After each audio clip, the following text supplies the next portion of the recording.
Hello everybody and welcome to another video. Today we are doing something a little bit different. We are doing a live review of a game that happened last night, the Justice versus the Fuel.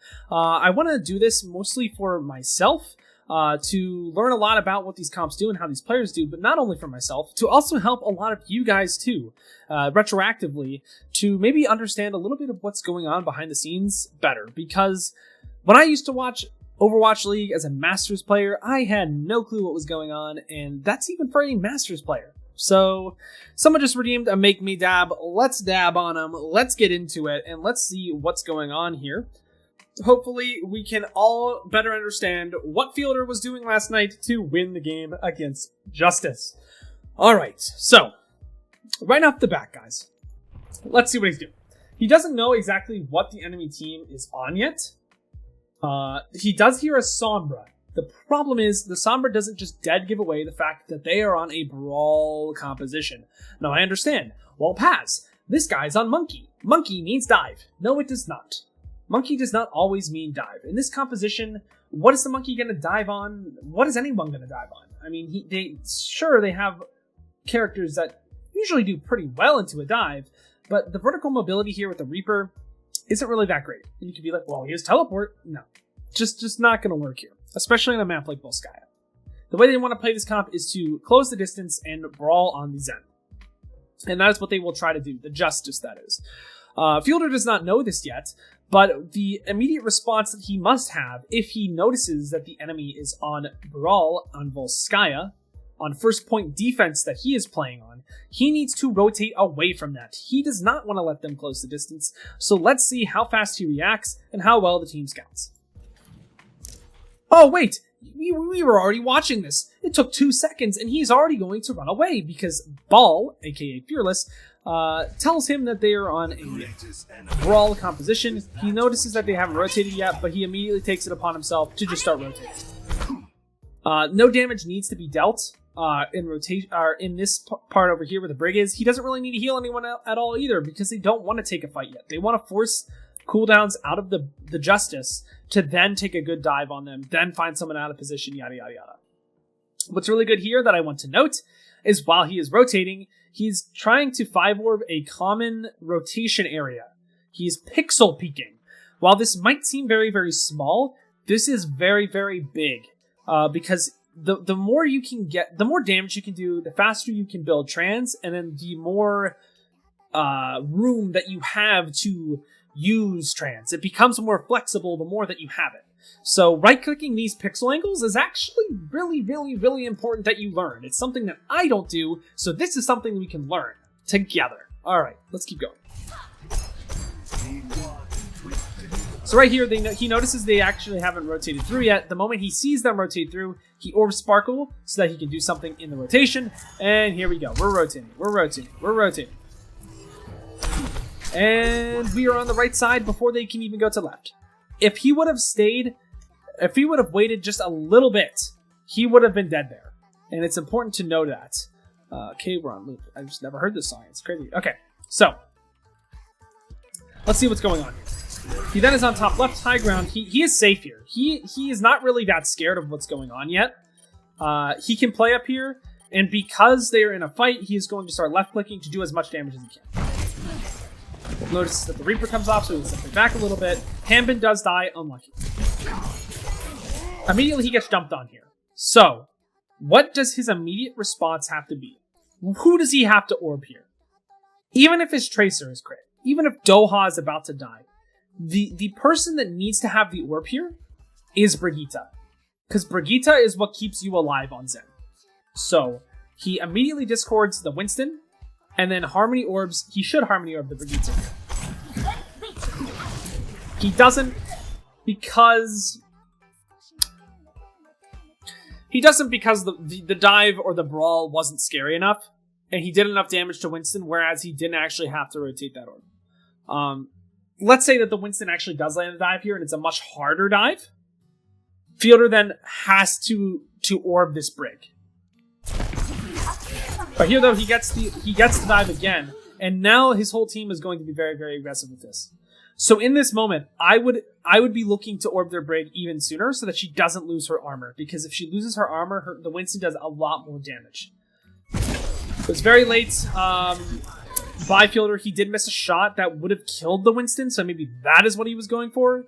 I would be looking to orb that Brig, though, sooner.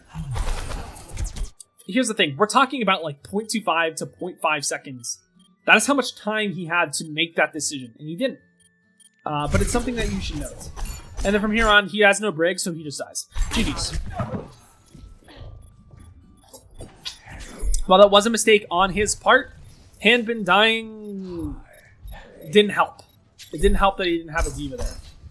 He might have had a diva there, but we're not going to go back because I want to save your guys' time. He might have gotten back in time. So right here, he isn't just rotating the high ground. He's looking for ways to get his ult. Because he knows that they're going to have Cole soon, and that could cause a loss if they don't have anything to answer for it. Immediately what he does, he looks for an angle that's common for spam. He goes top right. Wow, look at them. They're going top right. Even if it's just one person that you suspect going up there, you need to be right-clicking them. Right-clicking rotations is very important. He's just trying to get all charge. Alright, he's still rotating because the team is going right side. He wants to stay as far away as possible from that dive. Looks for some right clicks, jumps away because he doesn't want the Winston to know where he is. Fantastic. Fantastic work. Before the Winston jumps, he backs off because he's anticipating that jump. And then the Winston loses track of him. Very well done. He doesn't need to really use trans here. He's in a perfect spot. He was passive when he needs to be. And then immediately once the Winston jumped and didn't get any value with his initial impact, he knew it was time to play aggressive and to kill the Winston because he knew he didn't have Primal yet. So well done by Fielder. So yeah, now he can just be aggressive. He doesn't really have to worry about anything in terms of damage. But he doesn't want to take the front high ground either. So there's no place to rotate to. So this is pretty much the most aggressive space that he wants to be in. Because if he wants to take top where Hanbin is, he's going to have to rotate all the way back. And it's just not enough time against the Lucio and the brawl that they have. So let's continue seeing what they're doing here. He's just looking for a pick at this point because he doesn't really need to be farming trans. So he's just looking to see where they're going, farm some damage, and try to get a pick here. Okay, he reloads for the fight. Oh, okay. So what's going on here? He knows that. Okay, yeah. Let's take this back a little bit because I watched this VOD earlier and this was a little bit puzzling. Paz, why is Brig so far away from the Zen? Well, step one, I want to point out the fact that they are very, very far away right now, the enemy team, in terms of the dive. Like, they know, because Fielder actually saw the monkey rotate through here, they know that the monkey is not going to be able to jump the Zen right now. The much, much larger problem right now is the threat of EMP on the Washington Justice side. The threat of EMPing Fielder here. A good Sombra, aka a tier 1 Overwatch League Sombra, will be able to get in this. They will always be able to hit at least one person with EMP, no matter what. What they are trying to do here is to prevent an EMP on both of them. And they're trying to space themselves out accordingly because they don't need to be right on top of each other yet. If that makes sense. Now, if they were close enough and they were on a comp that was going to be able to punish this much harder, they wouldn't be doing this right now. But because they're not in immediate danger for the Brig to be right there, and they want to try and mitigate the EMP to try to make it harder, that is what they did. Max the Mill with 5 subs. Holy heck, Aroni. Thank you for the subs, dude. I really, really appreciate that. Shout out to you, and I appreciate that. Thank you for all the subs. Let's keep this going. I don't want to make people on YouTube mad, but holy crap, that's actually really... I really appreciate that, dude. Much love, much love. Holy crap. Okay. I guess you guys like the content. Let's keep it going. Alright. So, yeah. It's all just to make... Because Assassin, if he doesn't EMP both, it makes the fight really, really difficult. Not necessarily really, really difficult, but it gets a lot less value. I want you to understand that. So by playing farther apart, it also makes Assassin like have to think harder. And it makes the EMP come out a little bit later. So, let's keep it going here. Looking for right clicks. He's doing a very good job. And the monkey comes in to dive. Right now, you see that these two are right next to each other because the enemy team has gotten close enough to warrant a dive. So therefore, they have to play together. But because of this, Fielder doesn't play as aggressively or in the open. He plays a corner so that the EMP is still just as hard to get on both. He still has to think a little bit. Assassin does. So like right now, he doesn't have any threat. Like if you just completely block the fact that they have EMP, he doesn't have any threat right now. The monkey just jumped away. He has a brig right next to him. When you have a brig alive on Zen, there is nothing to be scared of. You will live that. The thing that he has to be scared about is this EMP. And that is why he can't be super, super aggressive right now. Okay? If they didn't have EMP, or they had nothing that would really dive him because the monkey already used a bunch of cooldowns and his whole team is right there to help him, he can be out here. But because of the EMP, he has to play safe inside to try to get it to do less value. So let's see what happens here. He plays a little bit aggressively here. And then, fantastic. Locates where the Sombra is, realizes that she doesn't have a translocator, plays out to bait it. Right when he anticipates the EMP happening because it's within range, he goes behind the corner and then transes because his entire team just got EMP'd. Fantastic play by Fielder. It was the perfect mix of aggression and passiveness. I don't know. There's probably a better word for that. Great EMP here, or great trans here. You can see on the last 2 seconds, he still puts himself in a good spot. The team took enough space that he can play here, and he can just get the pick. You also have to understand, he can play more aggressive, and he doesn't have to go all the way back here. Why? Why, chat? Because he has armor. Because he has rally. Very well done. It's just very good macro play here. The thing is here, he has to back up because the Diva Bomb will blow him up if he doesn't. So right there, that's good. And then he immediately plays aggressively. Oh my god. Did Fielder carry this fight or what? Such a good play. The right click too, that just is talent. The right click there was just talent. Everything else, you guys can learn. It's real. You guys could learn everything that he just did there. But that right click, oh, holy shit, that was talent. You just have to, you have to train your aim to do that. That was just fantastic. Okay, so let's see what goes on here.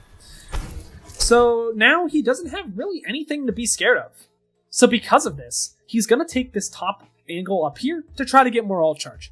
We've already said a lot of stuff about this before. I want to keep going because we are already 13 and a half minutes in here, and I want to keep this somewhat short. So yeah, this is why he's playing top right. He has nothing to be scared of. He has a Cole to be scared of. But what's a Cole going to do when he can just walk around the corner really, really quickly? He's still hugging the corner though. Keep that in mind. He's not going super aggressive. He's just hugging the corner, but he's being aggressive more so than he was when he had the EMP. Because if you remember, when he had the EMP, he was playing back in here. But now again, he's not even scared because he has a brig. He'll be fine. He'll be fine. He did drop because he had to. He had to drop the high ground after he got a pack, and the stun was gone. He had to drop it eventually. But notice that he doesn't look scared in that situation because Brig's peel is just that crazy. It's a great EMP from Dohawk. He can now just play top. He's playing aggressively here. He's trying to look for different angles, and then he jumps forward. Why? Look at this man. He already has another trans. Let's walk back again. From all of this, he was not scared because the brig was protecting him, which allowed him to get a lot of ult charge. And then now he can just play as aggressively as he wants because he's a brig. They were all hacked. They have to regroup, or stabilize rather is a better word here. And now he's just like, well, dude, I already have another trans. I'm gonna be extremely aggressive here. My entire team's great. Notice that he had a trans last fight. Last fight. And then, yeah, he just plays super aggressively because he already won the fight. That's 2 picks. He trusts his team to help him out. It was maybe a little bit too aggressive, but still. The aggression was good. He maybe overstayed his welcome a little bit too much. To be fair, he's probably feeling himself right now. Like, he is popping off right now. He is doing so well. Absolutely crazy. Okay. Again, I am in utter awe of how good this Switch is. And I will tell you guys why. This Switch is fantastic. Why? They have EMP and they have Reaper Ult. He has no trans. No trans. Now you could say, well then why didn't you just save trans last fight? He needed to use trans to win the fight last fight. And that's fine. But to compensate for that, he goes Ana. And you might be like, well, he's just going to try to sleep the Reaper Ult?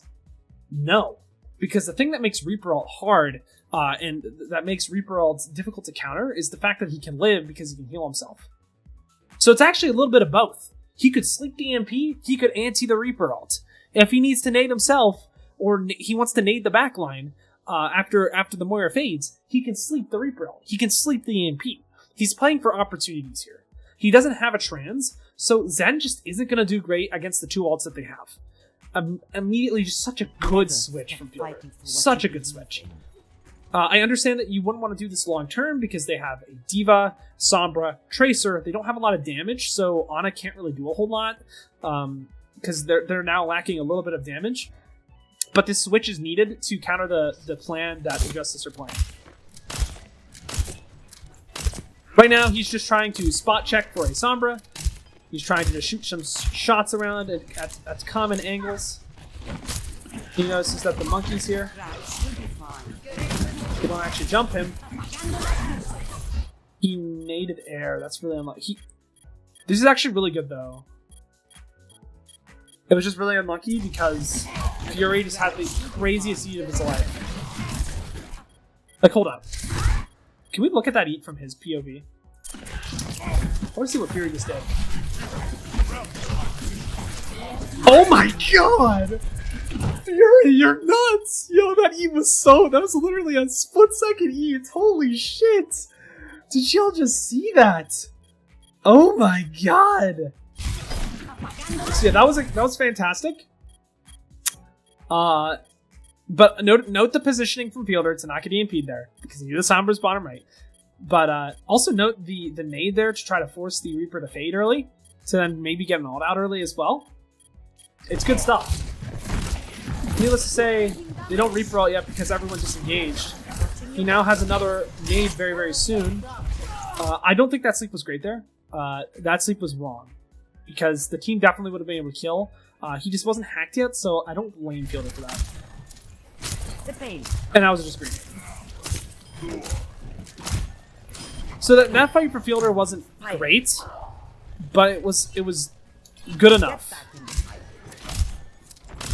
The positioning is something that I really would want to hone in on here. Like the place that he is playing is just chef's kiss. Very, very well done. So now they only have Reaper ult that he has to worry about. He is going up here because there's, again, no way of them pushing him, and he can also just get some ult charge from up here. They're smart enough to not do that for him. And then the moment that they get to that high ground, they can't actually jump him, so he plays back. Very well done. Right now he knows they're looking for an ult. He accidentally pushes... Actually, no, he doesn't accidentally push off. He doesn't actually push off high ground accidentally. Let's keep looking at this. So he doesn't need to nade himself. He knows that his Brig will have him safe. He looks at them, speed boosting into them. Probably means that Decay is going to be looking for a Reaper ult, especially when the D.Va isn't looking at this squishy. That's what happens, but then he immediately nades. The Reaper is half naded. He dies next. Very well done. You might be like, well dude, Fielder's position is dog meat. Yeah, sure it is. If he didn't have a rally, he can be as aggressive as he wants. This dude's not gonna die. Are you kidding me? He's on 266 health. Nothing's gonna kill this dude. Notice that he's still not playing overly aggressive, but he's playing a little bit more aggressive because he has that rally.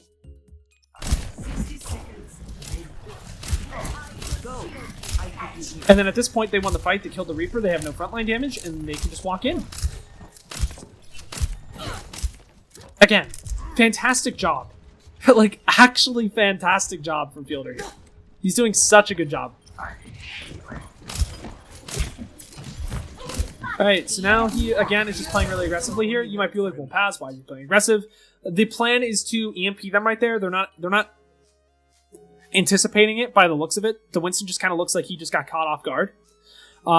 He's utilizing the Brig to then rotate to the left and set up a position to nade the entire enemy team, which is exactly what he does. He doesn't actually find the entire enemy team. He does find the Winston, though, which is really, really important, because then he can't get cold, and then they kill him. Very well done. Immediately then, nanoing the Winston, as this is the last real fight, because it's 30 seconds left.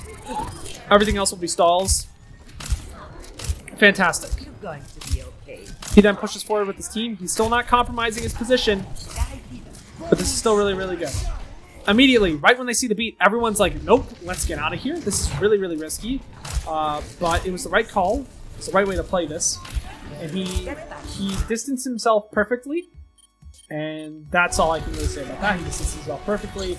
And that will be game after. Oh my god, the sleep, that was fantastic.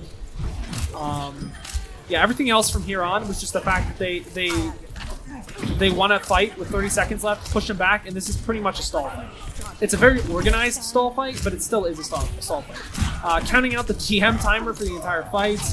Again, very well done by Fielder. Yeah, okay. So, if you guys have any questions in chat, please do throw them my way. If you have questions in the comments, or if you have made it this far, what are we? We're about 22 minutes in the video. Let me know. Let me know if you made it this far. You're actually crazy if you do. Not in a bad way, but you're absolutely crazy because you're a big supporter, and I love that. Much love. Anyways, let's keep it going here. All right. Attack. They are going to win this extremely fast. So, why, what are they running? I'm puzzled by this. I didn't actually see this morning. They're scouting. They're scouting to see what they have. Science will reveal the truth. No dying on my watch. Okay. Okay, so they scout that they're on Brawl, but they have a Kree, so that the Kree can... The Kree is so that they have to run Kree on defense so that they don't just run Dive, and that they force them to run Brawl. The Symmetra, what that's going to do is they're going to just TP on top of them and then force a fight very close. All better. Yeah, they were just scouting. Very well done. So they're on island. Okay.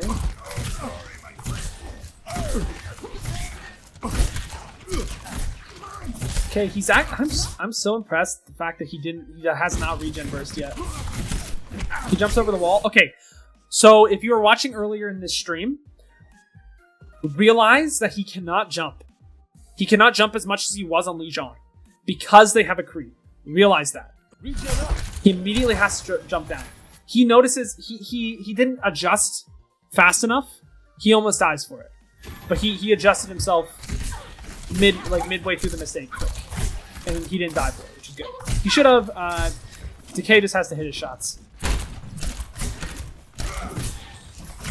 All right, they're just waiting for TP to come up. They do have the TP come up. TP's onto island is a very advantageous position. He has to drop down because the Kree had sightlines of him on top. He notices that the Kree rolls away. He can play up top again. The Kree isn't focusing on that. The immo could have been placed... Never mind. That's a really good aggressive immo, because that's what they have to do to win this fight. Yeah, they have to be aggressive to win this fight. That was actually a very, very good immo. Let them up. I like this window. Reasoning why? He just wants to win the fight. Winning first point of a 2CP map, 3v3, so important. And with an alt like window, he's gonna get it back so fast anyways that it doesn't really matter. Epic, epic, epic, epic. The only thing that I could really say he made a mistake on was, you could say, like, maybe jumping on top of the wall was bad, but he still has to understand what's going on behind that, on the other side of that wall, to keep his run alive. So, like, I'm okay with that.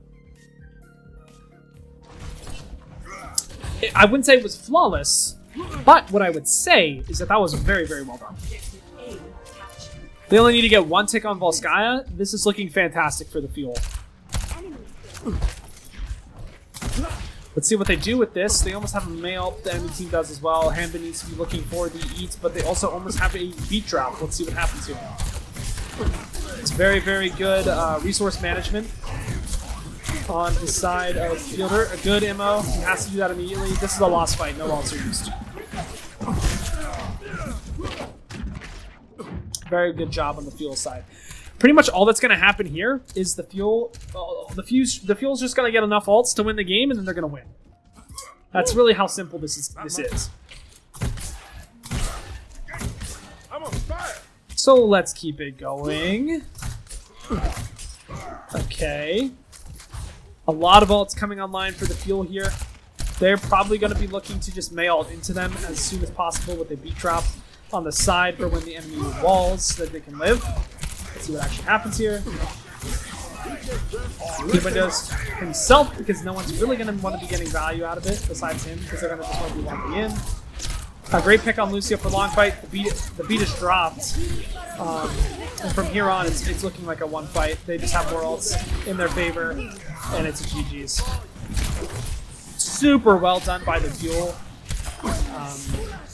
I haven't been watching Overwatch League for a while, but I must say, now that I know a lot more about this game, and I'm not a Masters player anymore, I can see a lot of what they are doing on a very, very high level. But that is the end of this VOD review for YouTube. I appreciate everyone for coming out on stream as well. Thank you for all the subs. If you have any questions, just let me know down in the comments below. If you made it this far, holy crap, tell me what you thought about this video. If you want me to do more of these, I'm assuming that you do if you made it to the end of this video. But yeah, I'm probably going to do this a lot more for all the playoff games as time goes on. But until next time, I've got to peace out and pass out. I'll see you in the next one.